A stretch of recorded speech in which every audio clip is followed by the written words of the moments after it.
Okay, hello everyone. Thanks for coming. Before we hand it over to Arpit, Anup, and Bartek, two very quick announcements. One is next month, we already have a CPHS research seminar lined up. It's on the 29th of April. Please look forward to the invitation that should be in your inboxes soon. It's going to be a great talk, so please join us. Also, and a very quick note on this, we're hiring, if you've always wanted to work at CPHS and have been waiting for the invitation, here it is. We are hiring research community specialists in 5 areas: health, financial inclusion, labor, education, poverty, and inequality. You can find all the details by going to our Twitter account. It's @_CPHS, and look for the pinned tweet on top. That's it from me. Let me quickly introduce everybody that's here today. The authors of the paper explaining the income and consumption effects of COVID are Arpit Gupta from NYU Stern and Anup Malani and Bartek Woda from the University of Chicago Law School. Discussing the paper today is Mushfiq Mobarak, who is a faculty member at the Yale School of Management. I have with me Mahesh Vyas. Mahesh is the MD and CEO of CMIE and is also the chief architect of CMIE. Most of you know me by now. My name is Kaushik Krishnan, and I also work in the CPHS branch of CMIE. Okay, Anup, over to you. Thanks so much for agreeing to present at our seminar. Thanks, and I'll go ahead and share now. Please.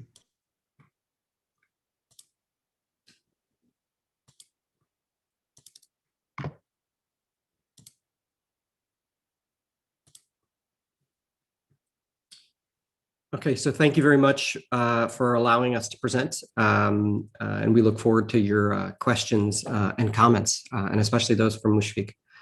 Okay, so we want to study the household response adaptations in response to the COVID-19 shock, and to see how much that protected households. So that's going to be our primary goal, but to begin with, what we're going to do is document exactly what happened to both income and consumption during COVID, the height of the COVID shock, all the way up until October when we have the latest data. We're going to try to disaggregate that so that we can see what the distributive effects are across occupations and income quartiles, and try to then use that as the framing to understand the adaptive response.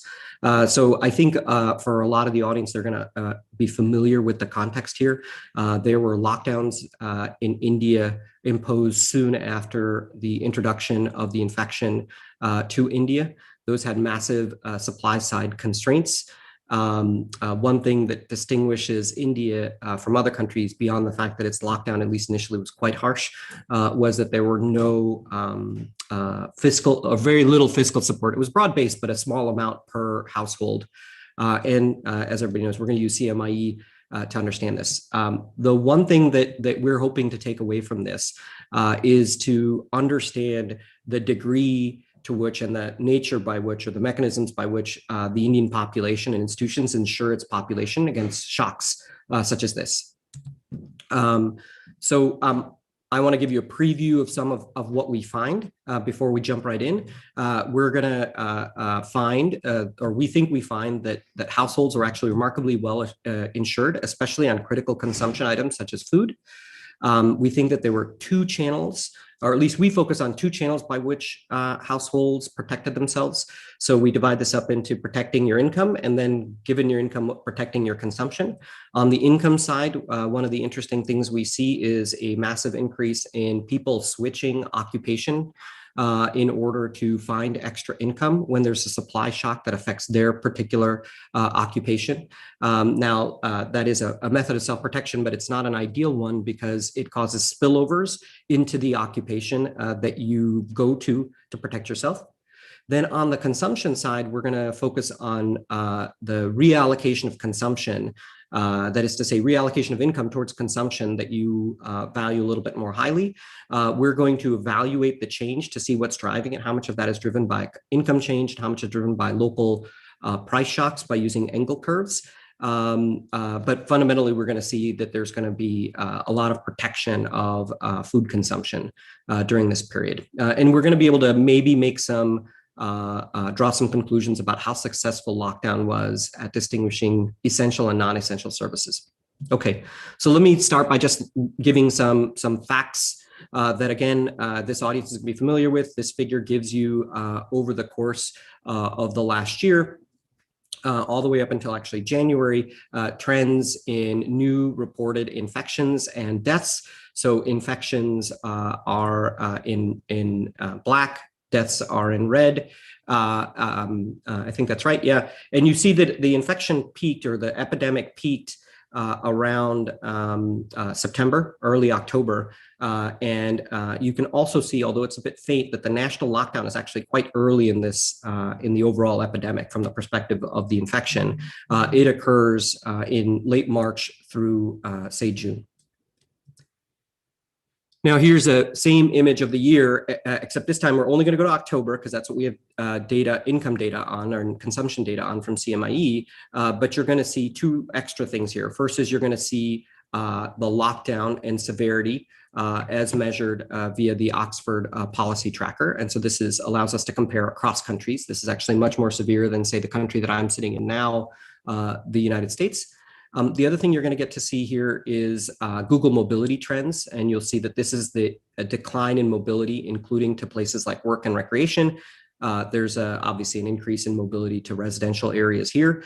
What you'll see very interestingly is, again, if you can see it, there's a slight shading here for a national lockdown, which starts around here, but you'll see that a lot of the changes that you see occur before the national lockdown, although there are some local lockdowns that are occurring during this process, during this period as well.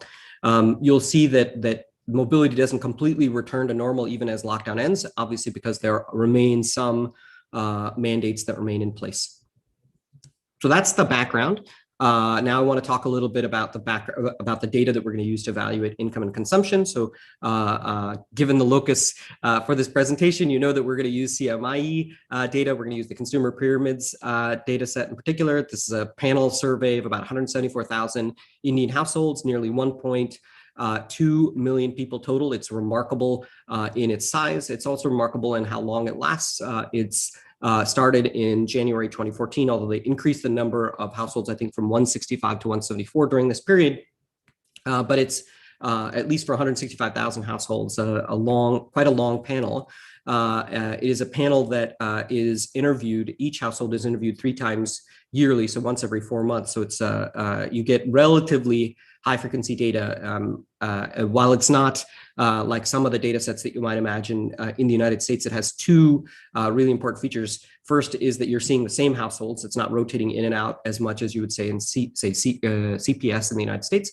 And then the second thing is it's actually quite remarkable for a lower middle income country to have this sort of data available for this longer period of time on the same households.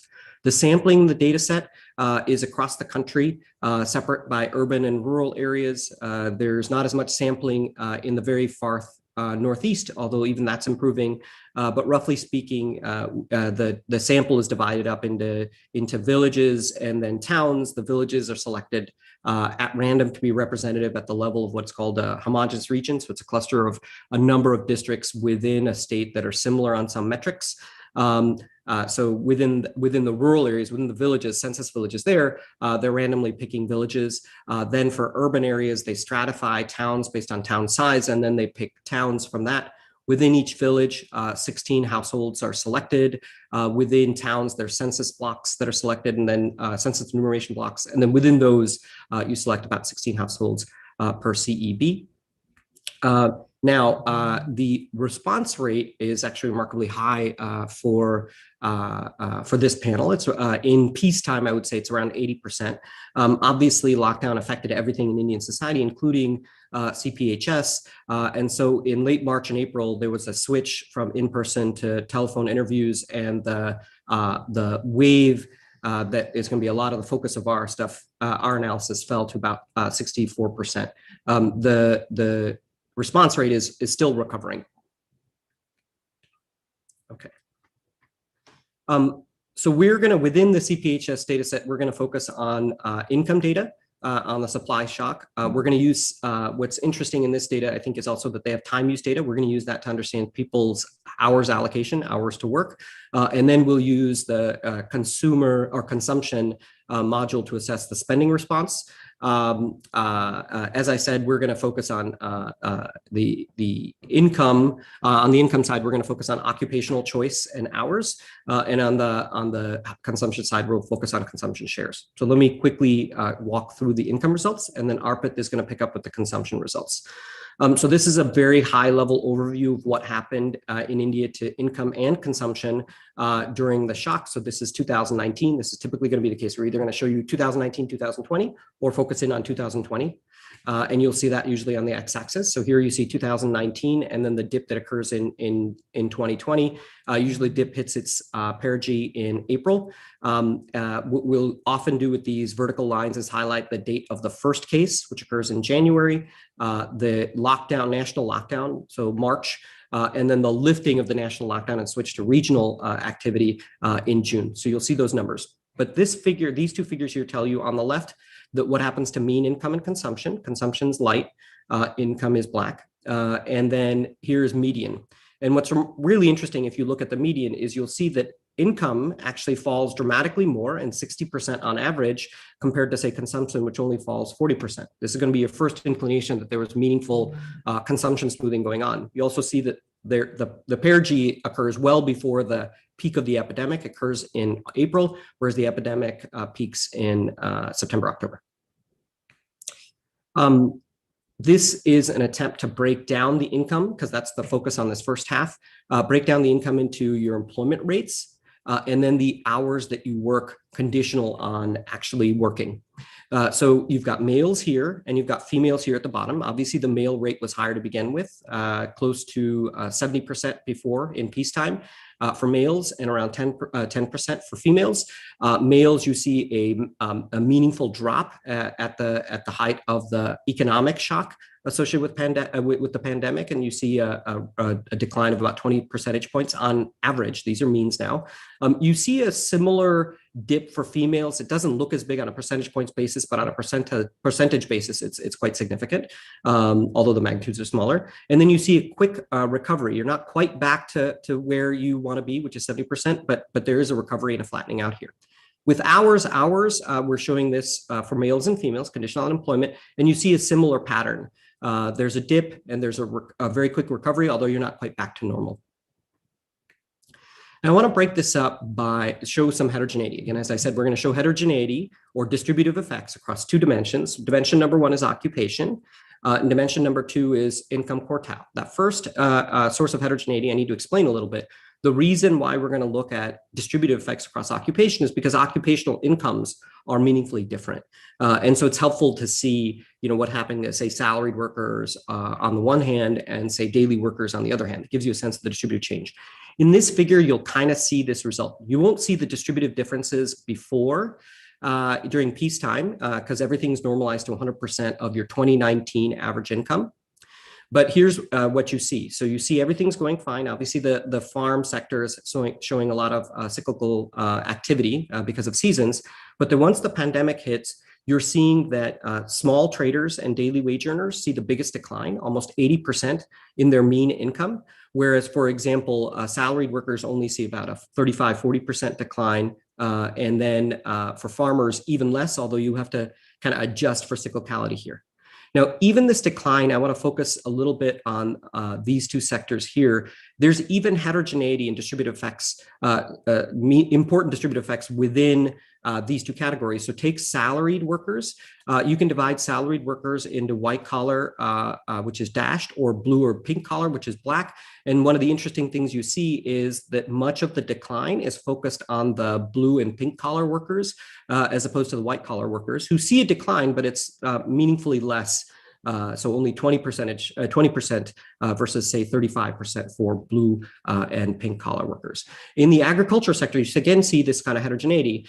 So you see organized farmers. They're the ones that see massive cyclicality, but their mean income over time is not hit as hard as, say, daily workers or agricultural laborers who are not owners of the land. They see much more steady income coming in because, again, they're not the residual claimants, but they're seeing the biggest decline in April, again, highlighting these distributive effects. Okay, I'm not going to explore this now just so that we keep on pace, but you're going to see far less heterogeneity on the consumption side across occupations. Whoops, there we go.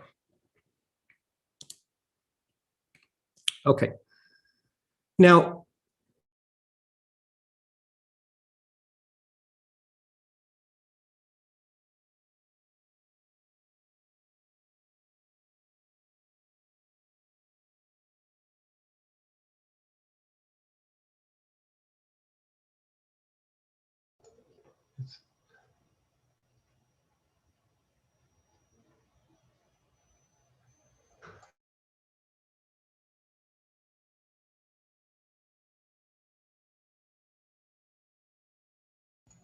Sorry, is it me or did we?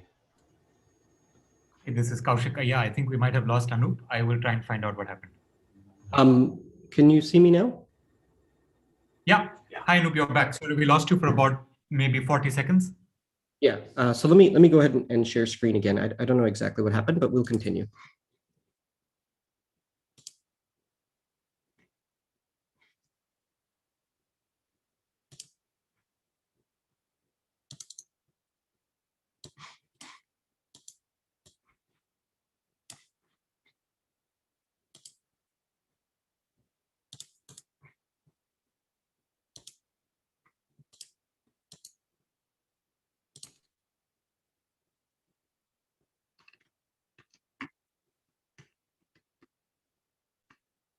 Okay, I think I was here. Can everybody see? Yes. Okay. So there are two ways that you can talk about the distributive effect. As I already talked about occupation, I want to talk about income quartiles. So we categorize individuals as being from households from one of 4 quartiles based on their 2019 household income. Once we do that, we can track how those particular individuals or households change over time.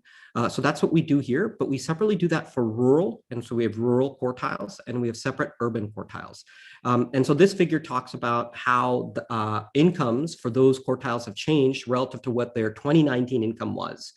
So here, one of the interesting things we see is that during the pandemic, you see that there is that the highest quartile in terms of income is affected, but it's much less affected than individuals that are in the lowest quartile. The other thing that's interesting about this is that the downward trend is a little bit faster, which may reflect a little bit of the seasonality. These individuals might be in, for example, agriculture a little bit more. But you see a lot of heterogeneity here across the income. So there's inequality in terms of who is hit by the shock. But what's also interesting is if you look at the return, not everybody returns at the same pace. It's the higher income individuals, higher quartiles that are returning very quickly. Lower quartiles are still stuck at a low level, which is concerning. That's in rural areas. And you see a similar pattern in urban areas, although it's much more uniform during the shock across the quartiles. So a lot of inequality at the perigee in rural areas, less so in urban areas. Both have high inequality in the recovery.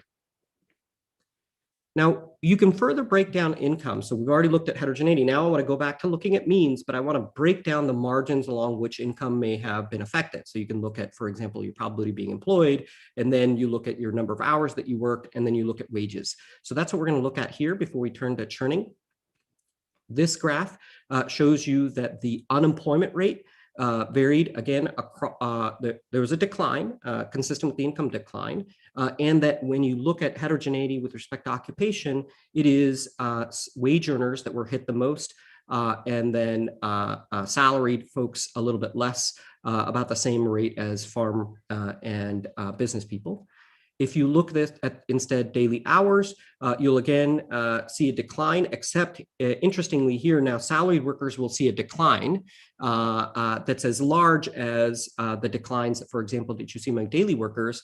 But as we'll see in a second, I'll foreshadow that in fact their incomes are not affected, so their implied daily wages actually rise. So what you really want to still focus on is that the sectors don't have perhaps as much inequality in the hours fall, but you still want to think about the daily wage earners as having suffered even on this margin. Now, you can do the same sort of thing with respect to income quartile. You see inequality much more on the unemployment side, the probability of being employed, than you see in the hourly side. But now I want to turn to wages. So we've seen that there was a dip on those two margins, but we want to see what's going on with wages. We're going to divide this up into rural wages and urban wages. And the way that we calculate this is we have income data and we have hours data. And from that, we back out direct wage data. We back out wage data. We don't actually observe direct wage data. So these are implied wages that you're seeing here. A few things that are of note, you see that again, daily wage earners, they're the ones that are, their wages, not only are they hit on the other margins, but they're also hit on the wage margin.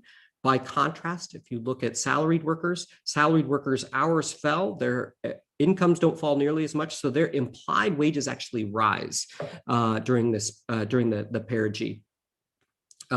In the urban sector, you are seeing a similar pattern, except you don't see the rise in salaried workers. One of the things that we would not focus on here is farm workers. There's a lot of fluctuation there, but that's not very well represented in the urban sector. Now, one of the interesting things that you can do is see how people change their labor status during this period to understand the effects of, say, unemployment, and also to begin to see the idea of churn switching from one occupation to another. So that's what we're going to do now. We're going to do this for males and females. So this shows males across a different set of categories. So these are people that are never employed across, say, two periods that we observe them. Periods are defined as 4 months within CMIE, although we're plotting them month by month here. So it's a look back of 4 months. But basically, this is a group of people who weren't employed 4 months ago. They're not employed this particular month, say January 2019.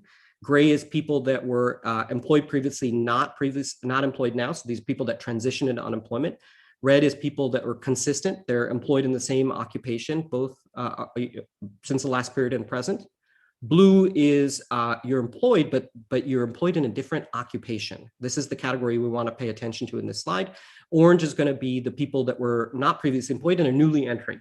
So what's the story of on an occupational churn perspective? What's the story of the pandemic? Well, the first thing that happens, you see massive increases in unemployment at the height of the economic shock. You see a contraction of people that are employed in the same profession. But what's almost as interesting as the increase employed is that you see a massive increase in the number of people churning, that is to say, going from one occupation to another occupation.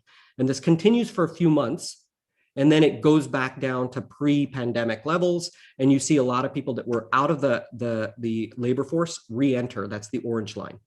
Okay, so this is the phenomenon that we're going to try to focus in on in just a few slides. For females, you don't see as much of this churn. Now, one thing to remember with females is we're starting to count at 80% rather than 0 because there's such a high fraction of the population that's not employed in the female sector. In the female sector, you're mainly seeing transitions into unemployment and then a return, not so much of this churn. So I want to focus on this churn at two margins. One is what happens with hours, and then second, what happens with actual jobs. This is a transition matrix for everybody except agricultural workers. We keep agricultural workers out just because they've got seasonal fluctuations and it's harder to kind of interpret. But one of the things that we see here is if you look at the transition matrix from how many hours you're working last period to how many hours you're working this period, and then take the difference over time, this is roughly what you're going to get for the month of April 20. So April 20, I'm taking the transition matrix for April 2020, and I'm subtracting the transition matrix for April 2019. So you're seeing net effects. And the biggest thing that you're seeing is massive reduction in the number of hours that people are working, and a big transition, regardless of how many hours you worked before, into the non-employed category or into 0 hours, even though you claim that you're employed on the form. This is actually remarkably even across the occupations. The next thing I want to do is, now we've looked at hours, I want to look at transitions from different occupational categories. And what's really interesting about this is, so this is going to give you Q2, which I think of as the downturn quarter, and Q3 of 2020, which is the return quarter. And again, we're going to look at the difference in transition matrix. So these are unique transitions that are unique to COVID. And there are two things I want you to come away with. The first is that there's this big transition, regardless of your occupation, there's a big transition to not being employed. Okay, it's bigger during the big dip than it is during the recovery. The second thing I want to focus on is transitions. And we're seeing extra transitions into a lot of different occupations, although the highest transitions actually occur in farm and work, but you are seeing more transitions into other occupation relative to baseline as well. Now, you might want to ask yourself two questions. One is, what is the benefit to an individual of switching occupations? And the second is, are there any costs to switching occupations to the people that are already in the occupations that you switch to? And the answer to the first one is yes, there are benefits. So this is looking at individuals who do a switch. What is the income benefit that they get from that switch into another occupation? And I'm going to break it down by the destination occupation, which occupation you move into. And again, the same 4 categories. And you see during peacetime, there was a benefit, but it wasn't a very massive benefit in terms of what happens to your income. But during the pandemic, if you switched and you switched it into either business or daily wage, you saw big increases in your income relative to what you would have earned if you stayed in your previous sector, based upon where you were in the distribution of earnings in that sector. Okay, so the potentially big income benefits, highest for wage earners, a little bit less for if you switch into farm. This is kind of the big punchline that we take away that suggests that there's going to be big spillovers from this. So now, instead of saying what is the benefit you get from switching to another occupation, I'm going to ask what is the cost that you impose on other people that are in the occupation you switch to. And one of the interesting things we see is that over time, the fraction of like if you take the total amount of income earned in the destination occupation, you say what is the fraction that is earned by individuals who switch into that occupation during that particular month. You see that even in peacetime, that's about 10% for farm and for salary, and for daily wage, it was about 20 to 30%. But during the pandemic, the fraction of income earned in a sector that's due to this churning rises by about 20 percentage points across the board, suggesting that there's massive displacement that's going on. Now, this is not a additional cost necessarily. It's a redistribution of costs across sectors with perhaps daily wage earners, farmers, and to some extent, business people, these 3 sectors experiencing the biggest changes. Okay, let me stop here and Arpit is going to take over. Okay, can you just unshare your screen, Anup?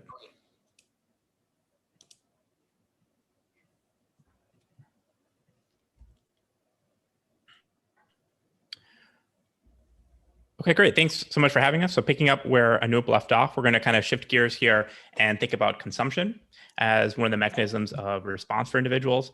And what I'm doing here is breaking up the different categories of consumption using the same time scale that we're looking at. So starting in 2019, going into October of 2020 with those 3 breakpoints at the beginning of the pandemic, the lockdowns and the lockdowns ending.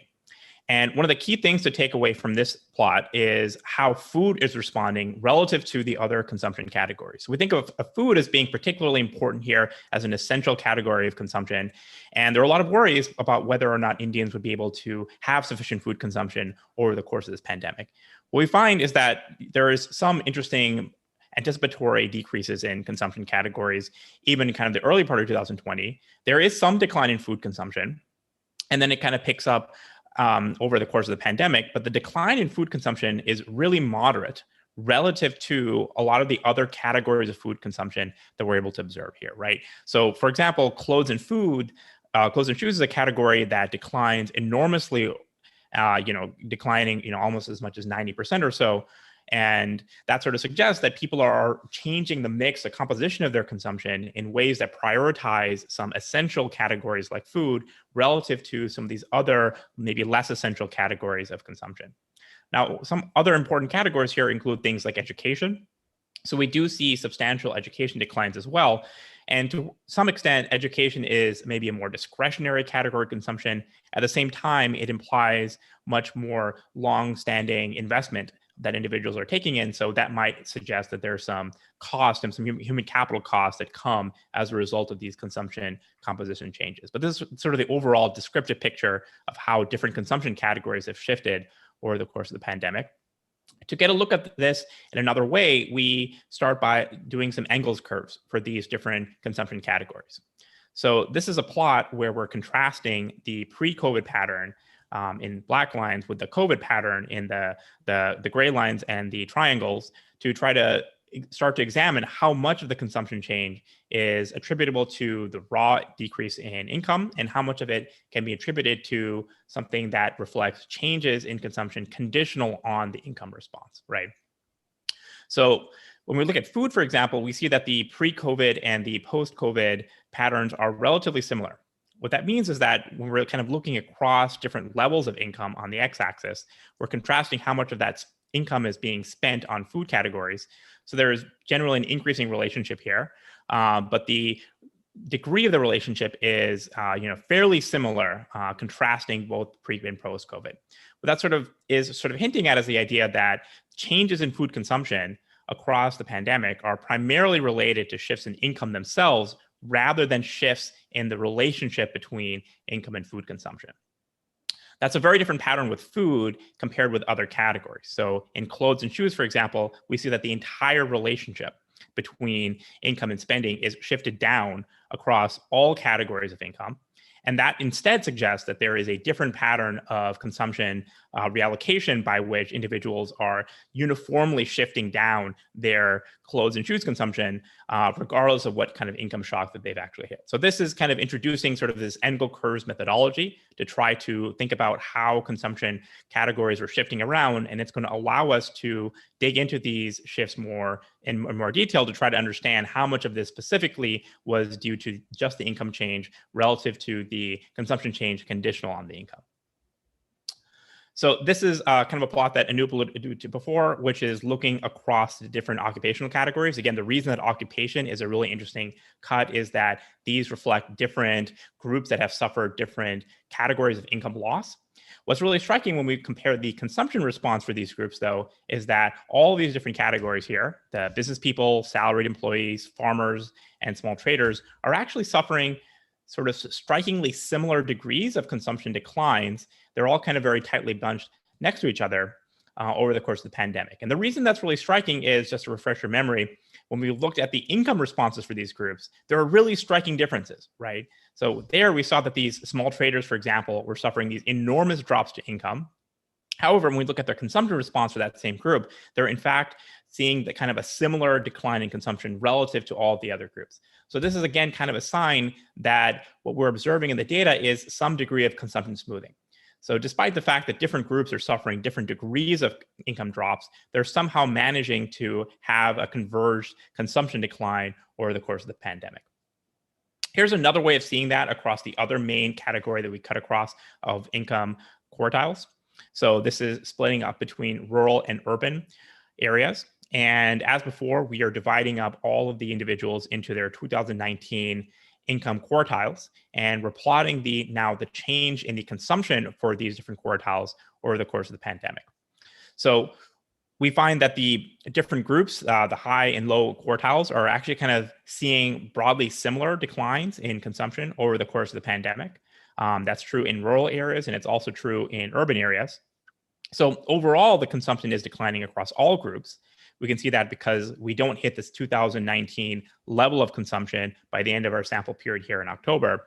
Nonetheless, the dispersion across groups, how much the top income quartile is seeing a decline in consumption relative to the bottom income quartile, is not as stark here.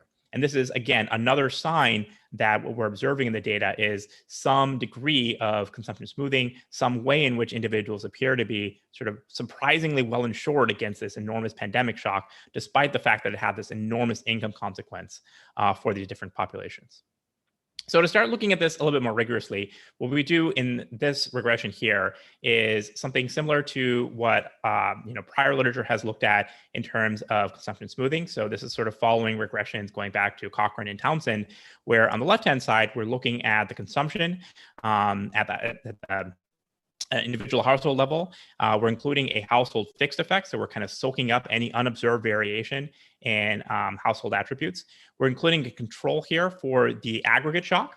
So the way we measure the aggregate shock that's happening is by looking at the average consumption at the state by community type level. So that kind of measures the extent to which your kind of locality and area is suffering a common aggregate shock.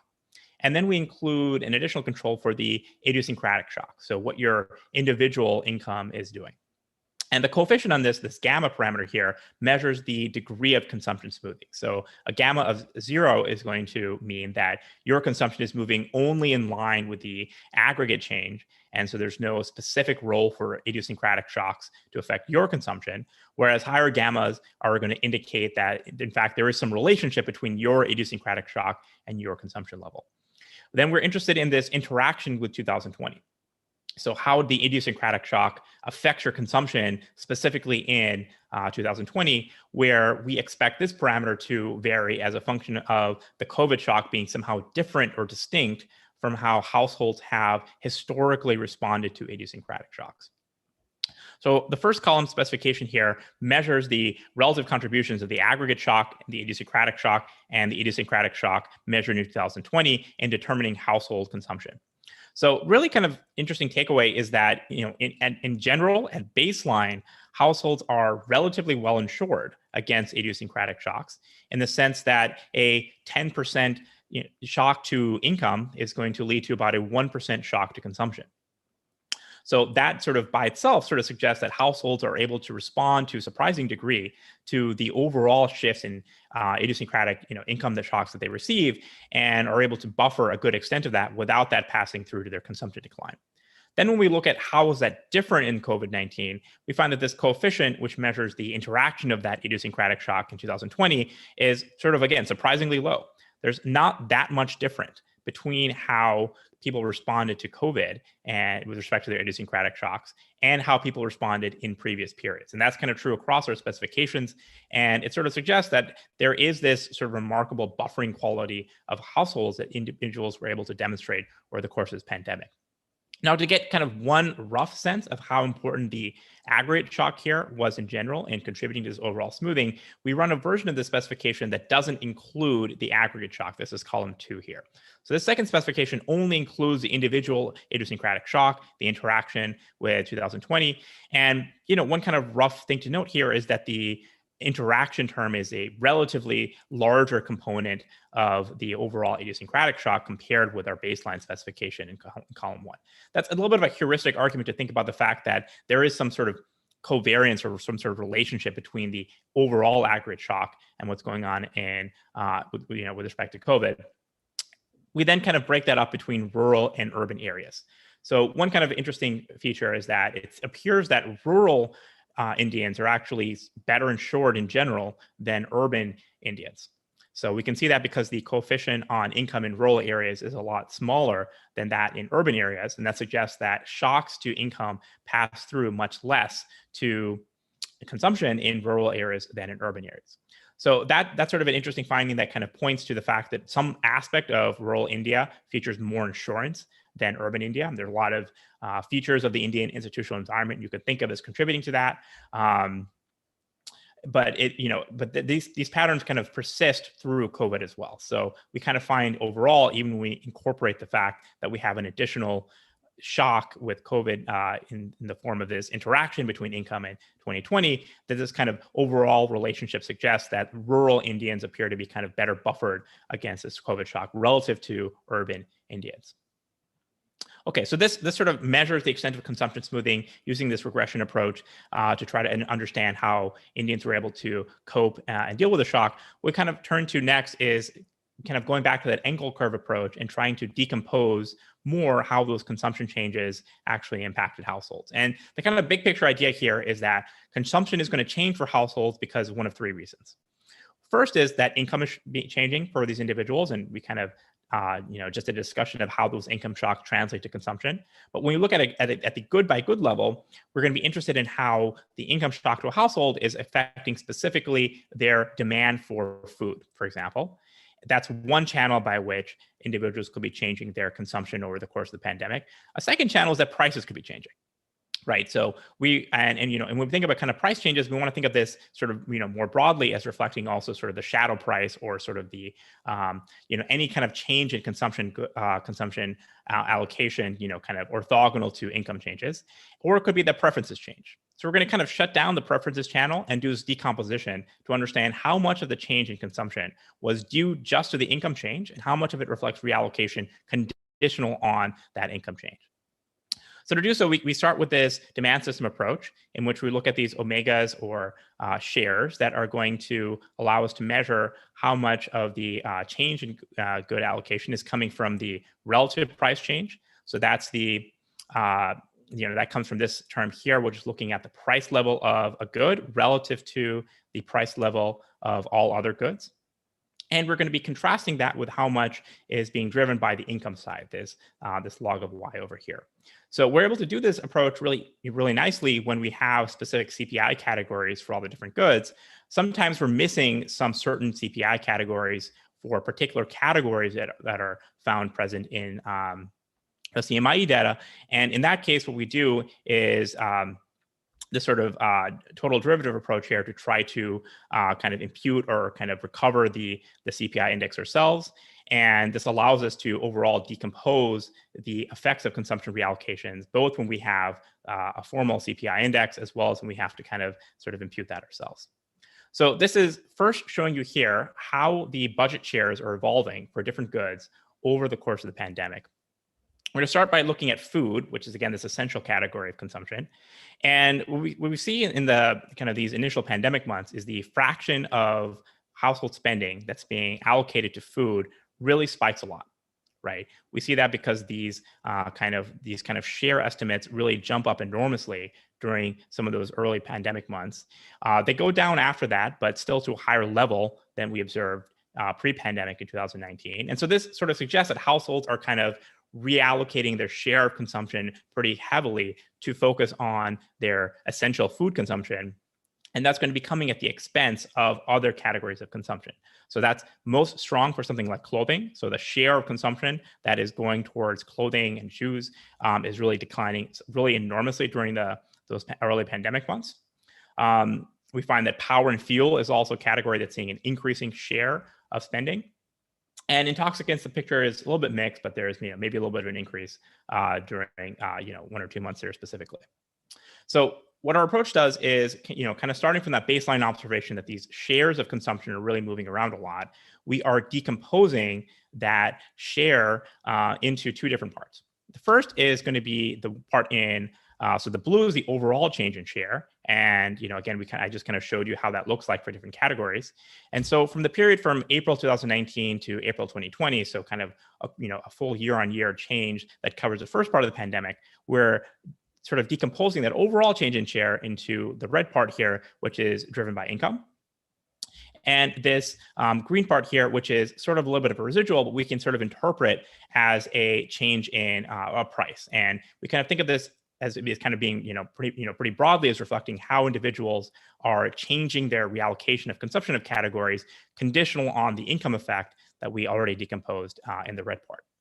And for food, for example, we see that really the main driver of changes in food consumption is coming from income. So another way of saying that is that there don't seem to be any specific supply side disruptions with respect to food, because all the decline in food consumption is what we would have expected anyway, conditional on the degree of income shocks that we're observing.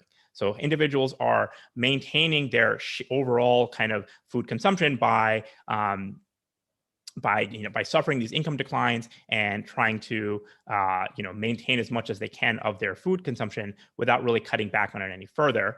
But there's a very different picture with respect to the other categories. So with clothing in particular, we see this kind of enormous decline in clothing consumption. And that's really driven to a substantial extent by the fact that individuals, even conditional upon income declines, are really cutting back even further on their clothing and shoes consumption.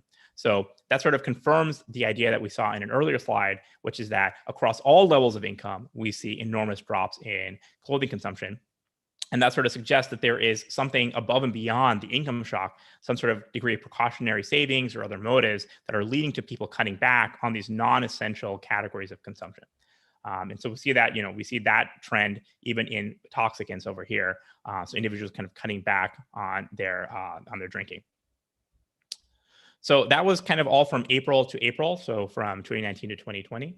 The next picture here is looking across from August 2019 to August of 2020. So looking a little bit more forward, where we incorporate a further kind of a little bit of recovery. And for this analysis, we're able to also incorporate more CPI data that we have that allows us to do a little bit of a further decomposition to compare not just the overall change in share being driven by income, but also the part driven by relative prices and how much is driven by the overall price level driving these categories of consumption. So over the course of this period, by August 2020, we observe a lot more normalization of a lot of these categories. So for example, clothing doesn't have nearly the same level of decline as it does in previous periods, suggesting that these categories of some of these other categories of consumption have recovered to an extent by the time we get to a period a little bit later in the course of the pandemic. So to try to connect this work back to the broader literatures that have tried to study the impact of consumption insurance or the COVID shock, what we're kind of doing is thinking about COVID as this really kind of substantial, enormous, macro level shock to the economy that allows us to really kind of understand the extent of insurance that's being provided to households. And specifically, we're focusing on kind of two key channels or mechanisms by which households are trying to insure themselves against the shock. The first, as Anup discussed, being the labor churn dimension and households kind of increasing labor supply and the extensive margin in other sectors. And the second being this kind of consumption reallocation channel, that households are really prioritizing certain aspects of their consumption, particularly their food, at the expense of some other categories of consumption. Our work also, fits into a large literature that is examining COVID shock across a variety of different countries. The way I would characterize our work as being a little bit different from that is really focusing on developing country, which has much less state capacity, much less formal insurance.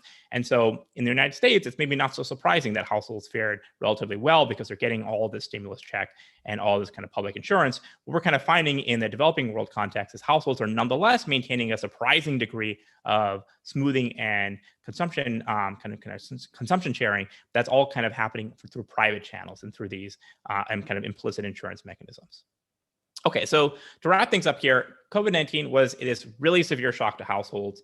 The government overall did not do a great job at trying to insure this. However, it was reasonably successfully insured through private means. We focus on two specific channels that highlight how Indians were able to protect themselves through private mechanisms. The first of these is occupational switching.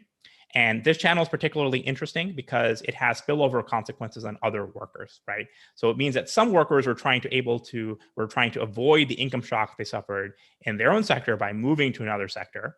And that is sort of changing the distribution of incomes across workers to some extent. We kind of find that when we look at another category of response across the consumption side, we observe that the relative price of food did not rise. So that suggests that households were remarkably successful in being able to distinguish between their essential services, which they prioritize, relative to kind of non-essential services. And overall, we kind of find that this economic shock was sort of extremely harsh, but really relatively short-lived.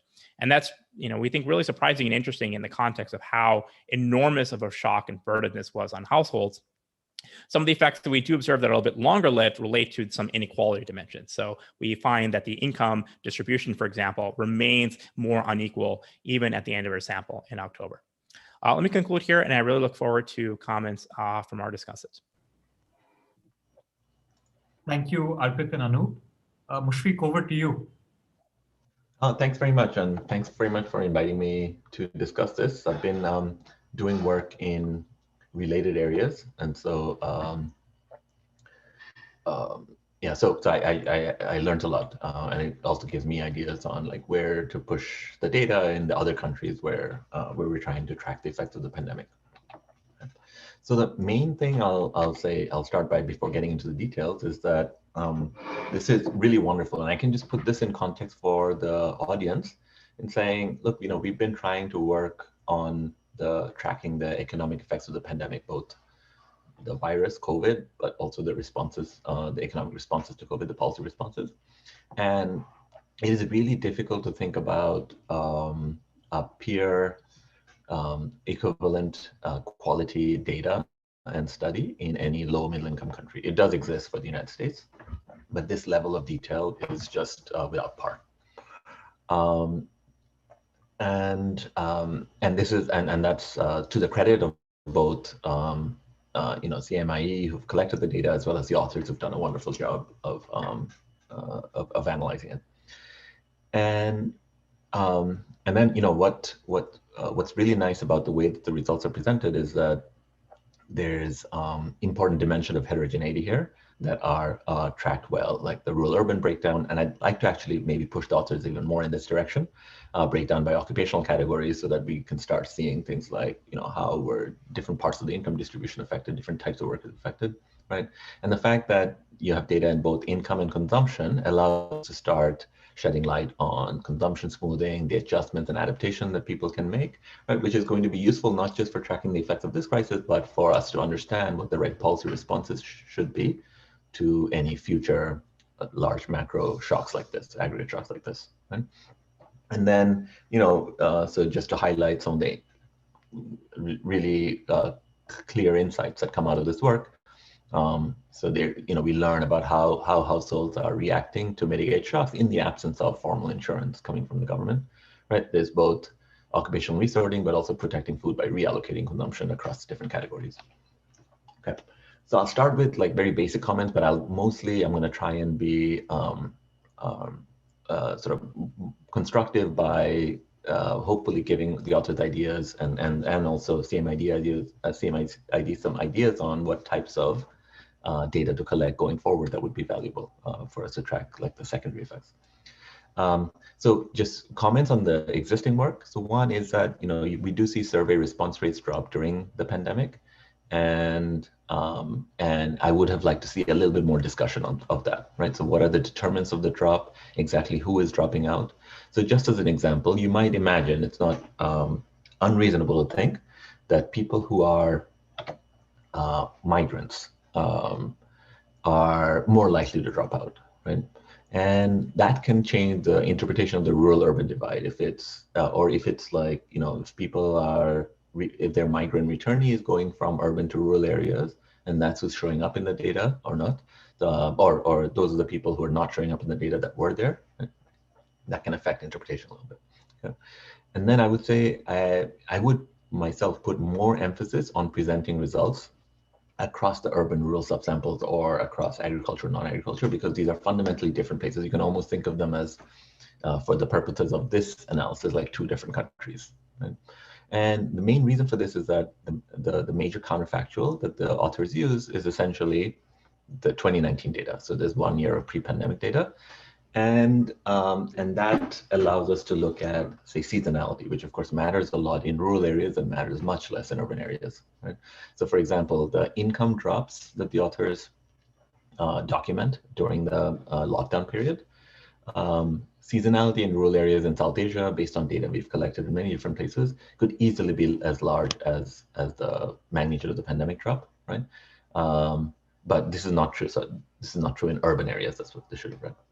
Okay, and so I would, just in terms of the details that would help me understand what's going on, I would have loved to understand better how migrants were being treated in this panel, right? Because one of the iconic pictures of this pandemic and COVID were one of the first things that happened in India, but this is also true in Nepal and Bangladesh where we've tracked these things, are migrants moving back. Okay?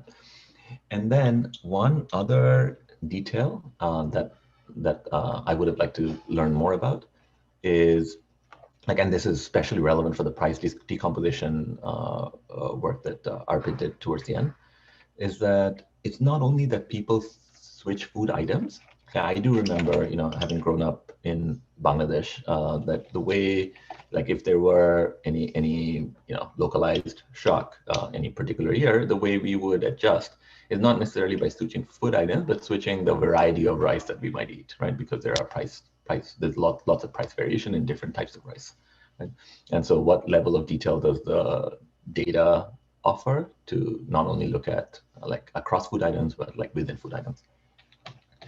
All right, and then so the rest of the comments I'll have is mostly about what else the authors could do with this data, or maybe what type of data we might want to follow up in collecting, right?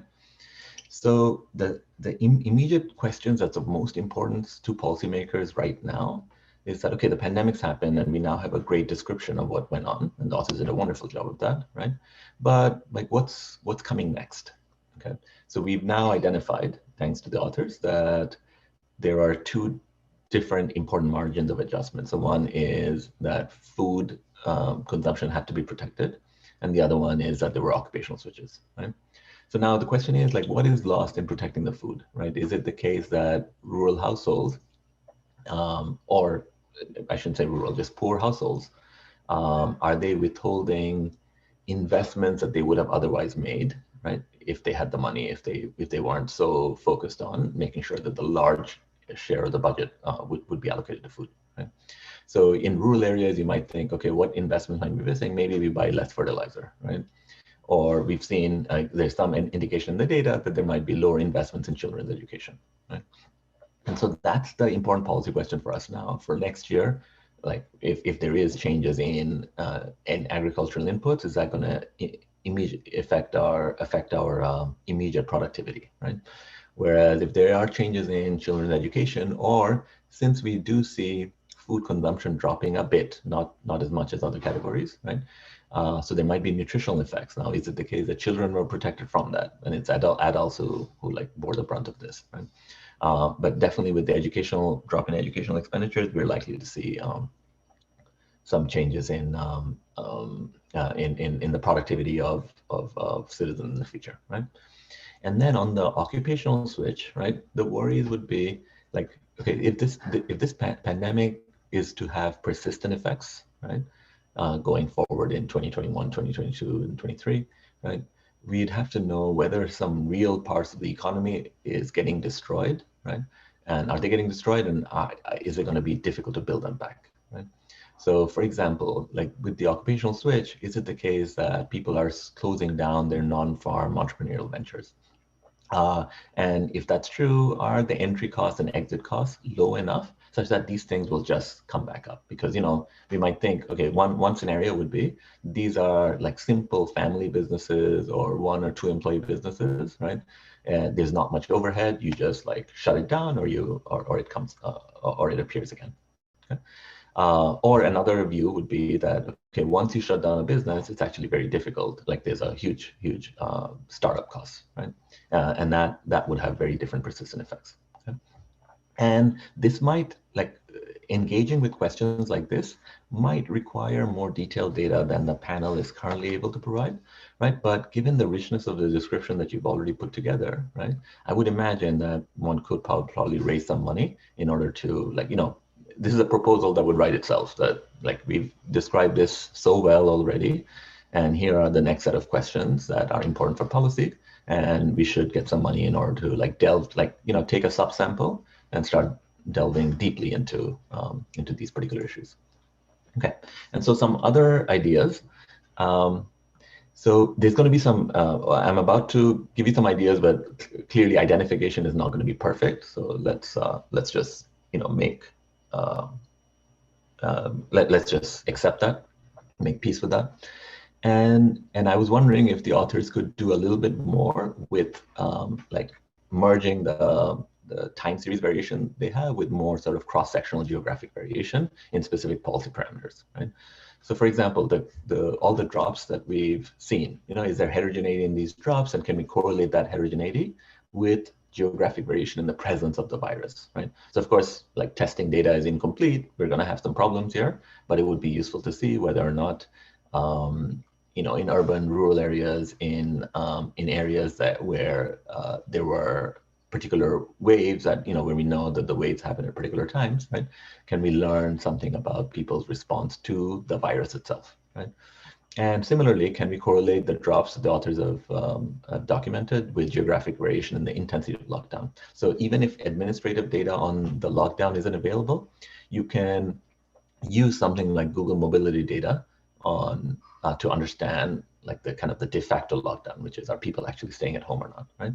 So if you could do things like this, then we can start answering like some important policy questions that help us understand how this economy works. So for example, if the mobility of the rich drops, right, how does it affect the incomes of the poor who live in areas where they're providing services to the rich, right? And you could also imagine like doing both at the same time, where you could look at, in some areas, if you could have the lockdown policy be the same, but one state has done better in containing the virus than the other, right? You can imagine it's rational to think that rich people would be like locking themselves down a little bit more when the virus is very present, right? And so you could actually study like drops in the mobility of the rich conditional on the lockdown regime in place. Okay? And finally, I like the fact that the authors connect their work to the literature on consumption smoothing, what Arpit was talking about towards the end, right? And because the informal insurance literature is a really important component of the development literature. We know that in agricultural areas or in rural areas, incomes are highly variable, right? So insurance is important. We also know in India that formal insurance markets are absent, right? There's a literature on that. Informal insurance is important, right? And then, the fact that we have this very unusual large aggregate shock may teach us something new and different about the way that informal insurance works. Okay. Now the way that this, so now I'm kind of giving you some comments as a referee would, or somebody who's had experience with referees in this literature very recently, right? Just on how you might want to frame your contribution. So the normal test of risk sharing or informal insurance in village India comes from very different type of data. Like it uses multiple years of income consumption data, often from like Equisat and places like that. And then the theory for how you identify the extent of informal insurance, right? Like the classic paper on this is Rob Townsend's paper in Econometrica, and then there's a really important contribution, Ligon, Thomas, and Worrell. And they developed the theory conditional on the types of data that are available, right? So something that I had to face recently in this paper by the letter M. So this is with Malani, Morton, Costas Megir, and Corina Momertz. So we ended up writing about how do we identify something about informal insurance, except that we had an experiment, right? So we had limited years of data, but we had an experiment, which is we were encouraging people to migrate to urban areas, and it turns out when you give people bus tickets to migrate in urban areas, then there's improved risk sharing as the migrants now earn income from a different pool than their rural risk sharing partners do. Right? But like the nature of the data is different, and then we had like in the refereeing process, we had to go back and forth a lot in trying to help this literature understand, okay, what is it that you can identify with an experiment, but when you don't have multiple years of data, right? So an analogous thinking, this is a case where if I had more time to think about your paper, I would have delved into this. I just unfortunately didn't have enough time, where it would be nice to think carefully through what is it that your approach teaches us that the existing types of data do not, and you should just try to make that clear before submitting the paper. Okay, I'm going to stop sharing.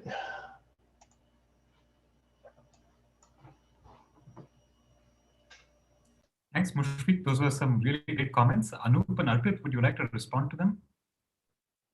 So I'm happy to take a stab. Arpit, do you want to go first, or do you want to add on?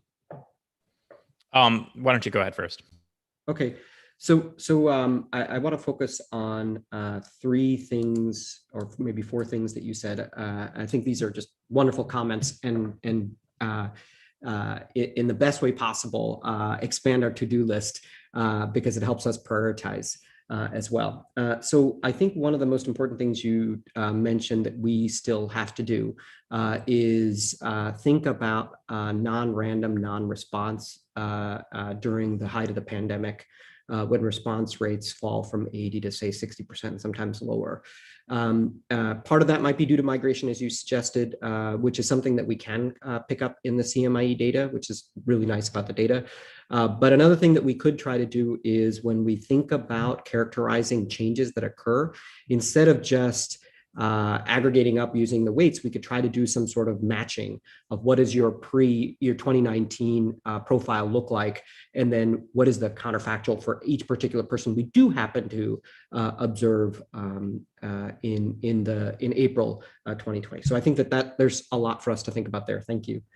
A second thing that I wanted to talk about is your discussion about where to go next with the data in terms of correlating it with, for example, the price shocks that we report when Arpit is talking about decomposition of the Engel curve, correlating that with either the pandemic or the lockdown.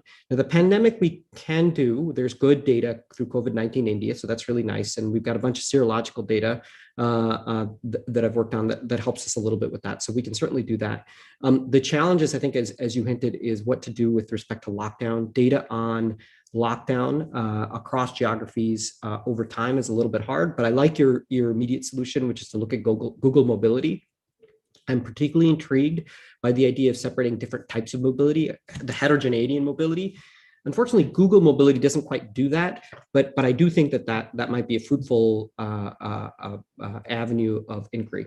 And then the last one is yes, I think we need to, as we step forward with this project, think about the welfare implications of some of this in the context of the theory. So both Townsend and Ligon et al.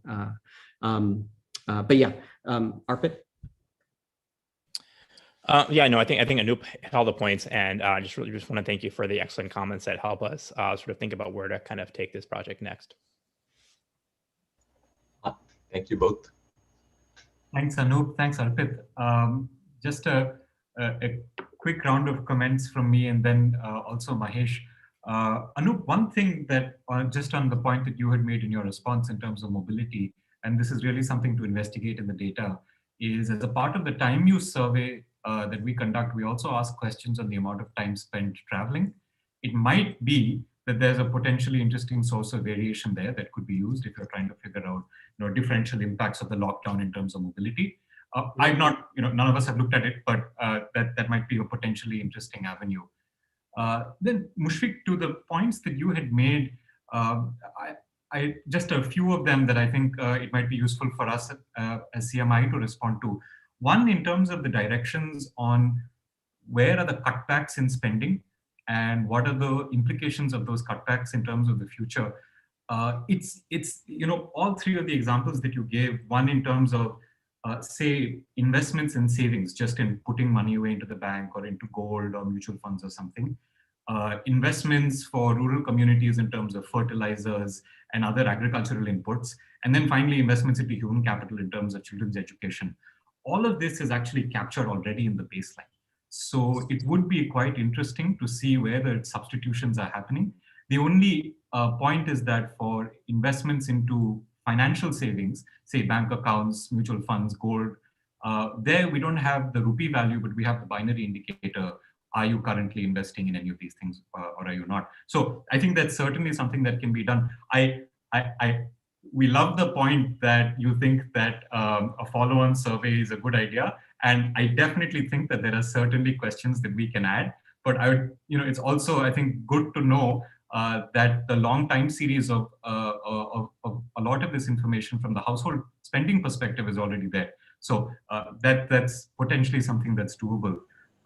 Then finally, the points that you had made, both in terms of response rates as well as migration, and to which Anup had responded. Let me bring Mahesh into the discussion. Mahesh, you wrote the note on what happened to us during the lockdown and how we responded to it, as well as the changes that we've done in terms of migration. So would you like to answer those questions and any other comments that you have in general, either about Mushfiq's discussion or the paper itself? Yeah, thanks, Kaushik. But before I do that, just one correction of what you just said.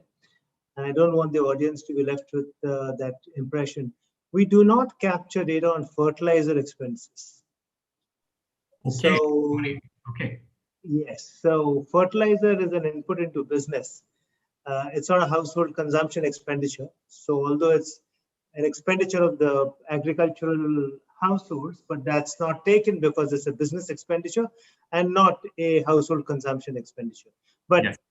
Broadly, otherwise, what you said was all bang on right.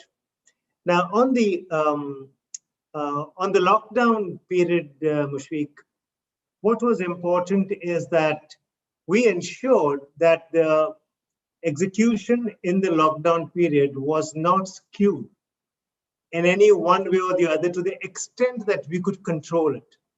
So we ensured that although our survey execution machinery was seriously curtailed because of the lockdown, we ensured that the balance between rural and urban execution did not change. So we had a certain balance between rural and urban, the ratio of rural and urban in our sample and in our execution. We ensured that the execution during the lockdown was the same. Not only all India, rural and urban, but even state-wise, rural and urban, the balance was retained as in the past. We did not go down any further deliberately to intervene to ensure that the distribution was the same as in the past. We believe that to the extent that we maintain the rural-urban balance regionally, there would be no bias. There would be no exceptional bias because of the lockdown or because of anything else. We also escalated the survey execution to a higher level in our execution machinery.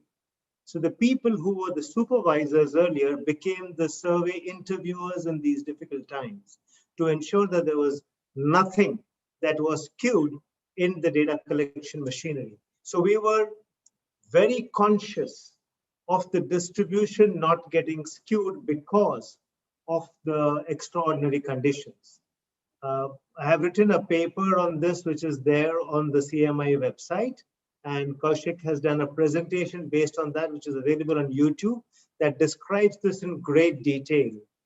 But I think there is still scope for us to go back and do a little more work on this to see post hoc, cutting this by various ways, what is the distribution. But we did study it in, I think, 2 ways. This is post hoc. While in the execution, we ensured that the rural-urban distribution did not change. Post hoc, we saw that the distribution between rich and not rich or income distribution also did not change. That was a post hoc check. We also checked this by occupation, and there was no change in the pre-lockdown period and the lockdown period. So at least by income, occupation, and rural-urban distribution, there is no significant, there is no discernible difference in the execution. That's the first point. The second point you made is about migration. Now, on migration, we have actually gone through a great learn process. We were acutely aware of the fact that we don't cover migrants adequately, because migrants often do not live in households. They live on construction sites. They live in the back portions of restaurants and shops. And restaurants, shops, and construction sites are not a part of our sampling frame. Our sampling frame is households. So there is this problem that we always were aware of, but we thought that this is not a significant problem. We can live with it till the lockdown hit us, and we said, "Oh my God, that was really big, and we shouldn't have given it such a cursory look at." So the learn curve that we came out with is now we consciously measure migration by looking at the household sample that we have to ask people whether they have come in as migrants and whether they are going out as migrants. And we ask questions like, where have you come from? Why did you come? When are you going to go back? And where are you going to go? So now we track migration a lot more, but honestly speaking, the COVID shock was a shock for us that we could not, we made a big mistake in not giving adequate attention to migration. So we're giving a little more attention now. We will improve our sampling to at least increase some of them that we were not including earlier. So I was going to just talk about, who's missing, etc. But it's clear that you guys are thinking things through carefully and responsibly. So I don't want to get into the details. I just want to say that, this type of a conversation between the producers of the data and the users of the data is critical, as we just saw in this conversation itself. It should have more of this should happen, and just kudos to Kaushik, Mahesh for engaging with researchers who use the data and for creating opportunities like this. This is fantastic. So actually, let me just add, when I said that, we need to do, to understand what the persistent effects of the crisis might be, we might need more detailed data, right? So I'll just give you some examples from the details we're getting in Nepal. So I think it is something that might be a special, you take a subsample, you do an intensive module or something, but you might want to engage with researchers to figure out what should be in that module. So I'll just give you the examples from Nepal, okay? So what we learned in Nepal, so we were doing, household surveys and covering people monthly, like you are, right? And so from that, we learned about the initial effects of the lockdown. And we learned, one of the first things we learned was that the migrant households that were dependent on remittances, right? So often Nepali migrants actually work in India, that border is open, right? And so they were hit much harder than households that were not as dependent on remittances, because after, in fact, even before Nepal's lockdown, as soon as India's lockdown hit, that affected Nepal a lot, right? So people were forced back suddenly, they would normally be earning in Indian cities, and they were suddenly forced back in the first 2 weeks of April, okay? And then the other thing we learned, once we looked at that, we learned that, okay, there was this border closure, and it's not only people that were flowing across borders, goods were as well, right? And a lot of that was informal trade that's not in official records. I guess some people would call it smuggling. Okay. So then what you end up seeing is that, okay, there are certain categories of goods where people who are in Nepali districts, certain Nepali districts were more dependent on Indian supply, right? Including fertilizer, right? And so the prices of those items differentially went up, right? And now the worry is that that's exactly where we should be kind of digging much deeper into, okay, if Indian fertilizer is no longer available, what's going to happen to agricultural productivity in those areas, right? So sorry, just a story from something I've been struggling with recently, but that's a type of thing where if you could dig deeper, right, it would be really useful for policy going forward. And I hope this collaboration between Anup, Arpit, Bartek, and all of you continue.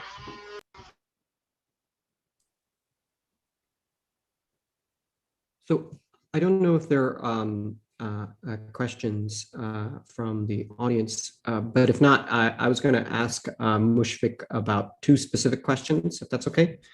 So two areas where it would be great to get your thoughts is the following. So we have two components of the analysis where we think that they're interesting dynamics, the occupation switching, and then the adjustment on consumption. I want to ask you a question about each of those. So on the occupational switching, the biggest challenge for us is actually constructing that counterfactual. It's very similar to the non-response issue, but here the question is, if I switched, what would I have earned had I stayed? Obviously, you can ask the exact same question about people that switch back, which gets into these efficiency issues as well. And so then the kind of the approach that we were thinking about doing, rather than the very naive approach we have now, which is assuming that you preserve your place in the income distribution. That is to say, your counterfactual is I figure out what you would have earned, what your Z-score is in the previous period. Then I take the current distribution of income in that old occupation. I say you'd be in the same place. We don't think that's a very good one, because there are people that shift into that occupation, so the distribution is changing too. So your place would have changed. Another approach to do is just to say, assume that you've got Roy model sorting in 2019, calculate my distribution of skills, correlation of skills, and then assume that that is preserved. And so then I can see when you shift, what you would have earned, assuming that distribution is okay. And I can even there adjust for the import of new skills as well. And so that's the approach that we take. Obviously, you have to be very careful about what you think is going on the labor demand side. So that's the first question. Does that sound like a reasonable approach, and what you would change? And then maybe I'll pause there, and then I'll ask the second question. Yeah, that itself was a hard enough question. So let's start engaging with that first before we forget. But when I agreed to do this wasn't part of the deal that I would be asked difficult questions on the spot. But anyway, I think, okay, so you guys have thought through this as well. In 1 minute, I'm not going to come up with some brilliant insight that Anup, Arpit, and Bartek has not already thought about. But the key issue is that I think of course, the switching out is obviously not random, the set of people who switch out, and therefore, like saying that the median person who's still in that occupation would be our right counterfactual that seems really problematic, right? So I think the Roy model approach does get you in the right direction, but ultimately we're talking about we need an instrument for some exogenous instrument for the decision to switch it out or not, right? So I wonder if we take that kind of instrumental variable type thinking, right? I wonder if it's the case that there are some attributes of individuals, right? I mean, I was going to say age is clearly something that affects your propensity to switch in and out or not, right? But that may not be a good instrument, but something like that. So some attribute of what type of location you're in, like what the industry distribution is. So imagine like you're in a location where everybody is a plumber. I'm making up a stupid example, right? Then it's hard for you to switch out of something, or everybody's in agriculture. It's hard for you to do something different, right? But if you're in a place where there's much more heterogeneity in occupational groups, right?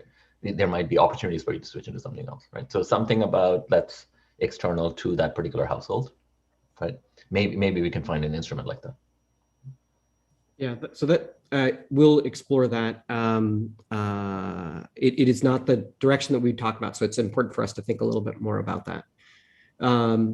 Okay, so then the other question that we had was on the other component, which is the Engel curve analysis. So usually when you see a decomposition of shares into Engel curves, you're focusing on actual expenditure categories. But as you raised in your comments, there's also the issue and the dialogue that you just had with Mahesh and Kaushik on CMIE data. An interesting question about borrowing and saving. And one of the hypotheses that Arpit and I are exploring is the following, that there was an interesting form of consumption smoothing that maybe was possible during this particular supply shock. And that is that rich people, I'm simplifying some, following along in your plumber example. So rich people engaged in more precautionary savings, which means that the amount of local capital available increased. Poor people borrowed, but the fact that capital supply had increased might actually decrease lower borrowing rates, at least, especially in informal savings markets, let's say, that are less rigid. And so you could imagine a situation where there was actually cross-sectional insurance occurring, but it's occurring mediated, say, through the credit market. Now, Arpit will point out that it doesn't have to only be through the credit market. You could have imagined that it was done through the government taking some money in from the rich and giving to the poor as well. But the point is the fact that there was more precautionary savings in this context helps. And then you have to ask yourself, well, why was there more precautionary savings? In part because of the pandemic, but also because the opportunities for consumption had fallen. So the fact of a supply shock actually makes this sort of insurance more feasible. And so we're trying to explore that. And part of that is, if you stick with an Engel curve framework, you want to figure out a way to incorporate share spent on savings versus account for debt in that context. So that adaptation, and then so you could do it that way, and then just see like it must be the case that either we look at implied interest rates and those must have changed during this period, fallen, so that there's this cross-sectional insurance, or you can imagine saying something like, well, no, I don't really believe that mechanism until you show me actual direct evidence that occurred. So I wanted to get your thoughts on that sort of story, plus what would be required to convince you that might be plausible. Okay, I have two responses. So one is like taking a step back and thinking about it conceptually, right? So what we're talking about here is rich people taking some actions that have some spillover effects on the poor. Right? And the effect could be benefits of cost. Okay, and that action is that I am saving more, right? And where is that coming from? I am consuming less. Okay. So now I think the way that I would frame this a little bit broader is that, okay, so that shift happened among the rich, like we now know that they weren't really affected by the pandemic in terms of their income streams disappearing, right? Or their consumption dropping, right? They did save more and consume less. Now, the fact that they consume less has spillover effects on the poor, and the fact that they save more also has spillover effects, like you're pointing out, right? So the approach I would take is, okay, let's actually take a broader look at how big is the negative spillover of consuming less, and how big is the positive spillover of saving more, right? Because that's kind of the, like on net, what happens to the poor, right? And second, like, you know, the mechanism you're proposing is really creative and clever, right? And so that itself, I think, would generate a lot of interest to figure out if, you know, if there's, so basically, I suspect, you know, this is my guess, that we would find that, of course, there were negative effects on the poor, but they were partially, but not fully mitigated by this mechanism you're proposing, right? And you know, for this mechanism, you know, the thing is that, look, I know there are data constraints, but the more detail you can show, the better, right? Like in the applied micro world, like if we get direct evidence of, like, I would want to see, oh, are there changes in interest rates, right? So maybe we should go collect data from money lenders, right? In rural areas, like what was happening to interest rates during this period. Is there any evidence of, like, you know, normally also we know that there are lots of gifts transferred between the rich and poor within a village, right? So we'd want to collect data on, you know, what was happening to the nature of those gifts and transfers as well. Because the way that you know, like in the existing literature and development, the way that we actually observe directly these things were like collecting direct data on gifts received, transfers received, and transfers given, and gifts given, right?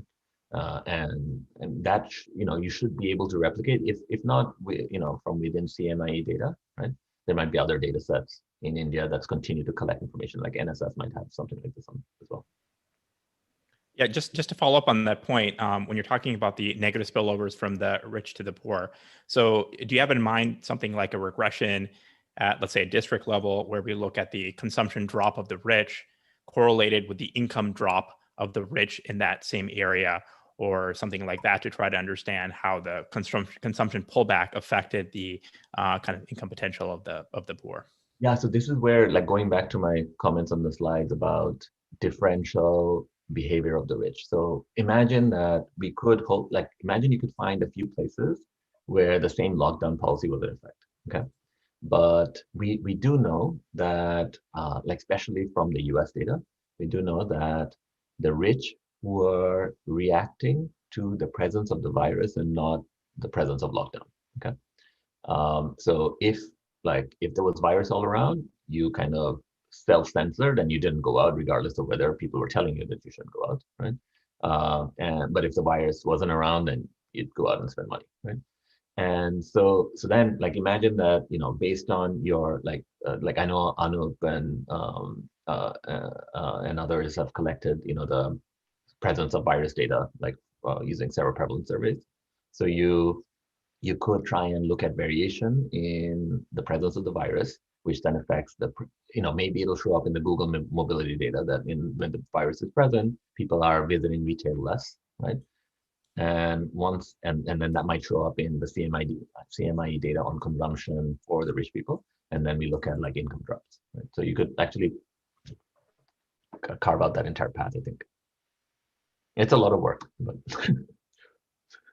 but it's cheap for me to talk. Thank you. That was really helpful.